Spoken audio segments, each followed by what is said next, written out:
Hi hello ನಮಸ್ಕಾರ ಸ್ನೇಹಿತರೆ. ಏನಪ್ಪ ಆಗ್ತದೆ ಫೈನಲಿ ಇಲ್ಲಿ ವೈಷ್ಣವ್ ಹಾಗೆ ಕೀರ್ತಿ ಲಕ್ಷ್ಮಿ ನಡುವೆ, ವೈಷ್ಣವ್ಗೋಸ್ಕರ ಲಕ್ಷ್ಮಿ ಮತ್ತು ಕೀರ್ತಿ ನಡುವೆ ಹಗ್ಗ ಜುಗ್ಗಾಟ ಆಗ್ತದೆ. ಜಸ್ಟ್ ಓನ್ಲಿ ವೈಷ್ಣವ್ಗೋಸ್ಕರ ಕೀರ್ತಿ ಲಕ್ಷ್ಮಿ ನಡುವೆ ಮಾತ್ರನ ಕಾವೇರಿಯವ್ರು ಕೂಡ ಸೇರ್ಕೊಂಡಿದ್ದಾರೆ. ಈ ಕಡೆ ಕಾವೇರಿಯವ್ರಿಗೆ ಪುಟ ಬೇಕು, ಕೀರ್ತಿಗೆ ವೈಷ್ಣವ್ ಬೇಕು. ಬಟ್ ಲಕ್ಷ್ಮಿ ತಾನು ಇವ್ರ ಹೆಂಡತಿ ಅಂತ ಹೇಳಿ ತನ್ನ ಅಧಿಕಾರನ ಸ್ಥಾಪನೆ ಮಾಡ್ತಿದ್ದಾಳೆ. ಆದರೆ ಇಲ್ಲಿ ಒಂದು ಪಕ್ಕ ಪ್ಲಾನ್ ಮಾಡ್ಕೊಂಡಿದ್ದಾರೆ ಅನಿಸುತ್ತೆ. ಹಾಗಾಗಿ ಈ ಮನೆಗೆ 3 ಜನ ಗೆಸ್ಟ್ ಬರ್ತಾ ಇದ್ದಾರೆ. ಈ ಕಡೆ ಕೀರ್ತಿಗೆ ಪರಿಸ್ಥಿತಿನ ಅರ್ಥ ಮಾಡಿಸೋದು ವೈಷ್ಣವ್ನ ಪ್ಲಾನ್ ಆಗಿರ್ಬೋದು. ಹಾಗಾದರೆ ಏನಪ್ಪ ಆಗ್ತದೆ ತಿಳ್ಕೊಬೇಕು ಅಂದರೆ ಈಗಲೇ ನಮ್ಮ ಈ ಚಾನಲ್ನ ಸಬ್ಸ್ಕ್ರೈಬ್ ಮಾಡಿ, ಹಾಗೆ ಒಂದು ವಿಡಿಯೋವನ್ನು ಪೂರ್ತಿಯಾಗಿ ನೋಡಿ. ಇಲ್ಲಿ ವೈಷ್ಣವ್ಗೆ ಕೀರ್ತಿ ಪರಿಸ್ಥಿತಿ ಅರ್ಥ ಆಗಿದೆ. ಬಿಕಾಸ್ ಕಾರುಣ್ಯ ಆಂಟಿ ಕಾಲ್ ಮಾಡಿ ವೈಷ್ಣವ್ ಹತ್ರ ನನ್ನ ಮಗಳನ್ನ ನನಗೆ ಉಳಿಸ್ಕೊಡು, ಲಕ್ಷ್ಮಿ ಮತ್ತು ನೀನು ಚೆನ್ನಾಗಿರೋದನ್ನು ನೋಡಿ ಕೀರ್ತಿಯಿಂದ ಸಹಿಸೋಕ್ಕಾಗ್ತಿಲ್ಲ, ಜೊತೆಗೆ ಕೀರ್ತಿ ಹುಚ್ಚಾಟ ಜಾಸ್ತಿ ಆಗ್ತದೆ ನೋಡು ಅಂತ ಹೇಳಿ ವಿಡಿಯೋ ತೋರಿಸ್ತಾರೆ. ಅಲ್ಲಿ ವೈಷ್ಣವ್ ಲಕ್ಷ್ಮಿ ಕೀರ್ತಿ ಅಂತ ಹುಚ್ಚಾಗಿ ನಡ್ಕೋತಿರೋದು, ಗೋಡೆ ಮೇಲೆ ಬರೀತಿರೋದು ಎಲ್ಲವನ್ನ ನೋಡಿ ಅವನಿಗೂ ಕೂಡ ಅಪ್ಸೆಟ್ ಆಗುತ್ತೆ. ಆಂಟಿ ನೀವೇನು ಕೂಡ ಯೋಚನೆ ಮಾಡಬೇಡಿ, ಅವಳು ಈ ರೀತಿ ಆಡ್ತಿರೋದು ನಾನು ಸಿಗ್ತೀನಿ ಅಂತ, ನಾನು ಸಿಗೋಲ್ಲ ಅನ್ನೋದು ಅವಳಿಗೆ ಅರ್ಥ ಆದರೆ ಖಂಡಿತ ಲೈಫಲ್ಲಿ ಮೂವ್ ಆನ್ ಆಗ್ತಾಳೆ. ಆ ರೀತಿ ನಾನು ಮಾಡ್ತೀನಿ, ನೀವೇನು ಯೋಚನೆ ಮಾಡಬೇಡಿ ಅಂತ ಹೇಳಿ ಭರವಸೆ ಕೊಟ್ಟು ಕಳಿಸ್ತಾನೆ. ನಂತರ ಈ ಕಡೆ ಒಳಗಡೆ ಬಂದರೆ ವಿಧಿ ಲವರ್ ಜೊತೆ ಮಾತಾಡ್ತಿದ್ದಾಳೆ. ಆದರೆ ವೈಷ್ಣವ್ ಬರ್ತಿದ್ದಾಗೆ ವೆಬ್ ಸೀರೀಸ್ ನೋಡ್ತಿದ್ದೆ ಅಂತ ಸುಳ್ಳು ಹೇಳ್ತಾಳೆ. ನಂತರ ಇಷ್ಟೊತ್ತೆಲ್ಲ ಎಚ್ಚರಾಗಿರಬಾರ್ದು ವಿಧಿ, ಮಲ್ಕೋ ಅಂತ ಹೇಳಿ ಹೋಗ್ತಾರೆ. ರೂಮ್ಗೆ ಹೋದರೆ ಆ ಕಡೆ ಲಕ್ಷ್ಮಿ ಎಲ್ಲರೂ ಹೋಗಿದ್ರಿ ನೀವು ಅಂತ ಕೇಳಿದಕ್ಕೆ ಅದು ಕಾರುಣ್ಯ ಆಂಟಿ ಹತ್ರ ಹೋಗಿದ್ದೆ, ಯುಗಾದಿ ಹಬ್ಬ ಅಲ್ವಾ, ಹುಡುಗರೆಲ್ಲ ಸ್ವಲ್ಪ ಸಹಾಯ ಮಾಡೋಕೆ ಕೇಳಿದ್ರು, ಅದಕ್ಕೋಸ್ಕರ ಸಹಾಯ ಮಾಡೋಣ ಅಂತ ಹೋಗಿದ್ದೆ ಅಂತ ಹೇಳ್ತಿದ್ದಾರೆ. ಸುಳ್ಳು ಹೇಳಬೇಡ್ರಿ, ಕಾರುಣ್ಯ ಆಂಟಿ ನಿಮ್ಮನ್ನು ಕರೆದು ಸಹಾಯ ಮಾಡೋದಾ ಮಾಡಿ ಅಂತ ಕೇಳೋದಾ, ನಿಜ ಹೇಳಿ ಅಂತ ಕೇಳ್ತಿದ್ರೆ ವೈಷ್ಣವ್ ಅದು ಕೀರ್ತಿ ಹಳ್ಳಿಯಿಂದ ಬದಾಗಿದ್ದ ತುಂಬ ಅಪ್ಸೆಟ್ ಆಗಿದ್ಲಂತೆ, ಅದಕ್ಕೋಸ್ಕರ ಆಂಟಿ ಸ್ವಲ್ಪ ಡಿಸ್ಟರ್ಬ್ ಆಗಿದ್ರು, ಅದ್ರ ಬಗ್ಗೆ ಕೇಳಬೇಕು ಅಂತ ಕರ್ತಿದ್ರು ಅಂದಾಗ, ಹೌದು ಅವ್ರು ಯಾಕೆ ಡಿಸ್ಟರ್ಬ್ ಆಗಬೇಕು, ಕಾಂಪಿಟೇಷನಲ್ಲಿ ಏನಾದರೂ ಭಾಗವಹಿಸಿ ಸೋತಿದ್ರೆ ಅವ್ರು ಡಿಸ್ಟರ್ಬ್ ಆಗೋದ್ರಲ್ಲಿ ಅರ್ಥ ಇದೆ. ಆದರೆ ಅವರು ಕಾಂಪಿಟೇಷನಲ್ಲಿ ಭಾಗವಹಿಸಿಲ್ಲ, ಹೋಸ್ಟ್ ಮಾಡಿದ್ದಾರೆ, ಅವ್ರಿಗೆ ಯಾಕೆ ಬೇಜಾರಾಗಬೇಕು. ನಿಜ ಅವರಲ್ಲಿ ನಡ್ಕೊಂಡಿದ್ದು ಸ್ವಲ್ಪ ಕೂಡ ಇಷ್ಟ ಆಗಲಿಲ್ಲ, ಅವರೆಲ್ಲ ಬರ್ತಾರೆ ಅಂದ್ಕೊಂಡಿರಲಿಲ್ಲ, ನಾವು ಎಲ್ಲೋದ್ರೂ ಬರ್ತಾರೆ, ನಮ್ಮ ಹಿಂದನೇ ಇರ್ತಾರೆ. ತುಂಬಾ ಇರಿಟೇಟ್ ಮಾಡಿದ್ರು, ಅವ್ರ ನೋಟ ಕೂಡ ಸ್ವಲ್ಪ ಚೆನ್ನಾಗಿರಲಿಲ್ಲ, ಜೊತೆಗೆ ಬಿಹೇವಿಯರ್ ಕೂಡ ನನ್ನ ಜೊತೆ ಹೇಗೆ ನಡ್ಕೊಂಡ್ರು ಆ ಬಿಹೇವಿಯರ್ ಕೂಡ ನನಗೆ ಇಷ್ಟ ಆಗಲಿಲ್ಲ. ಇತ್ತೀಚೆಗೆ ಅವ್ರು ನನಗೆ ತುಂಬಾ ಇರಿಟೇಟ್ ಮಾಡ್ತಿದ್ದಾರೆ, ನನಗೆ ಅವರಿಂದ ತುಂಬಾ ಇರಿಟೇಟ್ ಆಗ್ತದೆ ಅಂತ ಹೇಳ್ತಿದ್ದಾಳೆ. ಮೇಲಿಂದ ಮೇಲೆ ಪ್ರಶ್ನೆ ಜಾಸ್ತಿ ಆಗ್ತಿದ್ದಾಗೆ ವೈಷ್ಣವ್ ಅದರಿಂದ ತಪ್ಪಿಸ್ಕೋಬೇಕು ಅಂತ ಮಲ್ಕೋತೀನಿ ಅಂತ ಹೋಗ್ತಾರೆ. ಮಲ್ಕೊಳ್ಳೋಕೆ ಹೋದಾಗ ಈ ಕಡೆ ಲಕ್ಷ್ಮಿ ದಯವಿಟ್ಟು ಏನೇ ಇದ್ರು ನಿಜ ಹೇಳಿ, ಯಾವುದೇ ಕಾರಣಕ್ಕೂ ಸುಳ್ಳು ಹೇಳಬೇಡಿ, ಅದು ನಂಗೆ ಇಷ್ಟ ಆಗೋದಿಲ್ಲ ಅಂತಾರೆ. ಇದರಿಂದ ವೈಷ್ಣವ್ಗೆ ಶಾಕ್ ಆಗುತ್ತೆ. ಏನಾದರೂ ಕೀರ್ತಿ ನನ್ನ ಲವ್ ಸ್ಟೋರಿ ಗೊತ್ತಾದರೆ, ಕೀರ್ತಿ ನನ್ನ ಲವರ್ ಅಂತ ಗೊತ್ತಾದರೆ ಏನಾಗ್ಬೋದು, ನಮ್ಮಿಬ್ಬರ ಸಂಬಂಧ ಹೀಗೆ ಉಳಿಯುತ್ತಾ ಅಂತ ವೈಷ್ಣವ್ಗೆ ಗಾಬರಿ ಆಗಿದೆ. ಬೆಳಗ್ಗೆ ಆಗ್ತಿದ್ದಾಗೆ ಲಕ್ಷ್ಮಿ ತುಂಬ ಬೇಜಾರಲ್ಲಿದ್ದರು. ಬಿಕಾಸ್ ಆ ಒಂದು ಪ್ರೈಸ್ ಹೊಡೆದೋಯ್ತು ಅಂತ ಕಾವೇರಿಯವರು ಸಹಿಸೋಕ್ಕಾಗದೆ ಪ್ರಶಸ್ತಿನ ಹೊಡೆದು ಚೂರು ಮಾಡಿದ್ರು. ಆದರೆ ಆ ಟ್ರೋಫಿನ ಮತ್ತೆ ತನ್ನ ಮಹಾಲಕ್ಷ್ಮಿಗೋಸ್ಕರ ವೈಷ್ಣವ್ ಸೇರಿಸ್ತಾರೆ. ಇದರಿಂದ ಕಾವೇರಿಯವ್ರಿಗೆ ಇರಿಟೇಟ್ ಆದರೆ ಸುಪ್ರೀತಾ ಅವರಂತೂ ಸೂಪರ್ ವೈಷ್ಣವ್ ನೀನು, ಲಕ್ಷ್ಮಿಗಂತೂ ತುಂಬ ಖುಷಿ ಆಗುತ್ತೆ, ಸ್ಟೇಜ್ ಮೇಲೆ ಹೇಗೆ ಹೇಳಿದ್ಯೋ ಅದೇ ರೀತಿ ನಡ್ಕೋತಿದ್ಯಾ ಲಕ್ಷ್ಮಿ ಖುಷಿಗೋಸ್ಕರ ಅಂತ ಹೇಳಿ ಹೋಗ್ಲತ್ತಾರೆ. ಇದರಿಂದ ಕಾವೇರಿ ಅವ್ರಿಗೆ ಮತ್ತಷ್ಟು ಉರಿ ಬರುತ್ತೆ. ನಂತರ ಈ ಕಡೆ ಲಕ್ಷ್ಮಿಗೆ ಆ ಒಂದು ಪ್ರೈಸ್ನ ನೋಡಿ ತುಂಬಾ ಖುಷಿ ಆಗುತ್ತೆ, ಹಕ್ ಮಾಡ್ತಾಳೆ, ಥ್ಯಾಂಕ್ಸ್ ಹೇಳ್ತಾಳೆ. ಈ ಪ್ರೈಸ್ ಹೊಡೆದೋದಾಗ ನನ್ನ ಸಂಬಂಧನೇ ಹೊಡೆದೋಯ್ತು ಅನ್ನೋಷ್ಟು ಮಟ್ಟಿಗೆ ನನಗೆ ನೋವಾಗೋಯ್ತು, ಇಷ್ಟು ನೋವಾಯಿತು ಗೊತ್ತಾ, ಆದರೆ ಇದನ್ನು ಸೇರಿಸಿದ್ರಲ್ವ ತುಂಬಾ ಖುಷಿ ಆಗ್ತದೆ.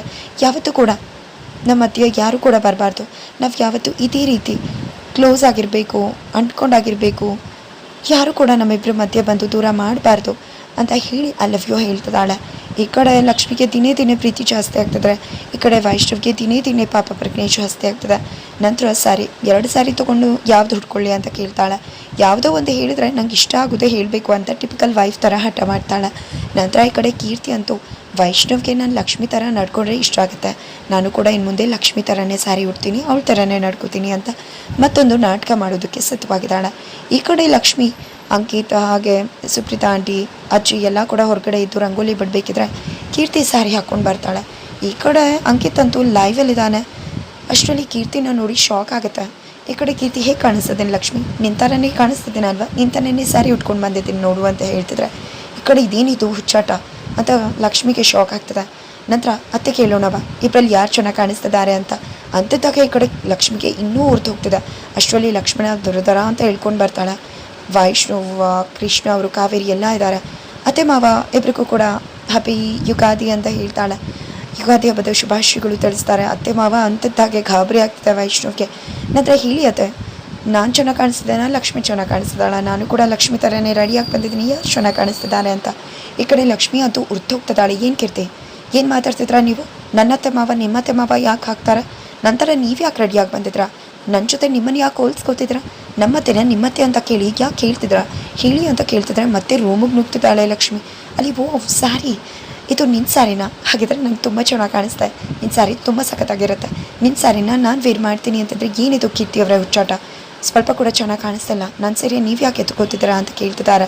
ಅಷ್ಟರಲ್ಲಿ ಕಾವೇರಿಗೆ ವೈಷ್ಣವ್ ಕೂಡ ಬರ್ತಾರೆ. ಸೀರೆ ಎತ್ಕೊಂಡು ನೋಡ್ತಿರ್ಬೇಕಿದ್ರೇ ಕೀರ್ತಿಯ ಸೀರೆನ ಕಿತ್ಕೊಂಡ್ಬರ್ತಾನೆ ವೈಷ್ಣವ್. ಯಾಕೆ ಎತ್ಕೋತಿದ್ಯಾ ವೈಷ್ಣವ್? ಲಕ್ಷ್ಮಿ ಸೀರೆ ಇದು, ನನಗೂ ಕೂಡ ತುಂಬ ಚೆನ್ನಾಗಿ ಕಾಣಿಸುತ್ತೆ.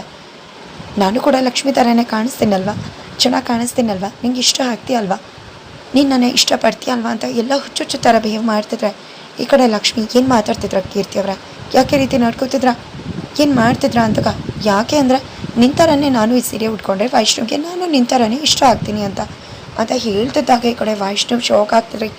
ಕೀರ್ತಿ ಹುಚ್ಚಾಟ ನೋಡಿ ಕಾವೇರಿ ಅವ್ರಿಗೆ ಇನ್ನೇನು ಮಾಡೋಕೆ ಹೊರಟಿದ್ದಾಳೆ ಅಂತ ಗಾಬರಿ ಆಗ್ತದೆ. ಈ ಕಡೆ ಲಕ್ಷ್ಮಿ ಅಂತೂ ಫುಲ್ ಶಾಕ್ ಆಗ್ತಿದ್ದಾಳೆ. ಅದರ ನಡುವೆ 3 ಗೆಸ್ಟ್ಸ್ಗಳು ಬರ್ತಿದ್ದಾರೆ ತ್ರಿಬಲ್ ಡೋಸ್ ಕೊಡೋದಕ್ಕೆ.